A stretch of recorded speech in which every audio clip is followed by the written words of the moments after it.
Hello বন্ধুরা, এই যে ব্লাউজ কি করছি জানো? আমারটা সেলাই হয়ে গেছে। এই যে মারটা করছি, হুক সেলাই করছি। হুক আমার মা এমন টানাটানি করবে, ওই একদিনে ছিঁড়ে ছুটে কোথায় চলে যাবে তার ঠিক নেই। তাই যে আমি হুকগুলো সেলাই করে দিচ্ছি। এই দেখো, আমি ব্লাউজ আনার পর প্রত্যেকটা ব্লাউজ এইভাবে হুক সেলাই করি। জানো, হুকটা সেলাই করলে কি হয়, মানে ব্লাউজের হুকগুলো অনেক দিন থাকে।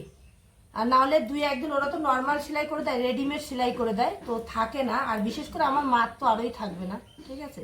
কেন আমার মা একেবারে বাচ্চাদের মতন হুড়ুম দুরুম করে সব কাজ করে, বুঝলে? তো এই জন্য আমি হুকটা সেলাই করে দিচ্ছি। আমি যে কটা ব্লাউজ মাকে আমি কিনে দিই সেগুলো আমি হুক সেলাই করেই দিই, কেননা না হলে আমার মা হুক রাখবে না, বুঝলে? তো এই জন্য আমি হুক সেলাই করছি। তো আমার মতন তোমরাও কি এরকম বাজার থেকে ব্লাউজ কিনে এনে, বিশেষ করে রেডিমেড যেগুলো সেগুলো সেলাই করি, আর যেগুলো বানানো সেগুলো তো করতে হয় না। কিন্তু রেডিমেড ব্লাউজগুলোতে কিন্তু হুক সেলাই করতে হয়। তোমরাও কি এমনটা করো? তো আমার মার ব্লাউজের হুকগুলো আমি সেলাই করে দিই, নাহলে আমার মা রাখবে না এই ব্লাউজের হুক একটাও, বুঝলে? এত সুন্দর ব্লাউজগুলো এনেছি।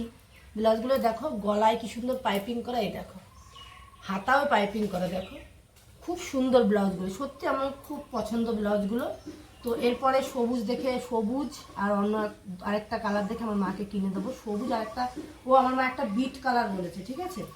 একটা বিট কালার একটা সবুজ বলেছে, দেবো কিনে। এরপরে যখন হাটে যাব মঙ্গলবার দিন, তখন মার জন্য বিট কালার আর সবুজ নিয়ে আসবো, বুঝলে? এই যে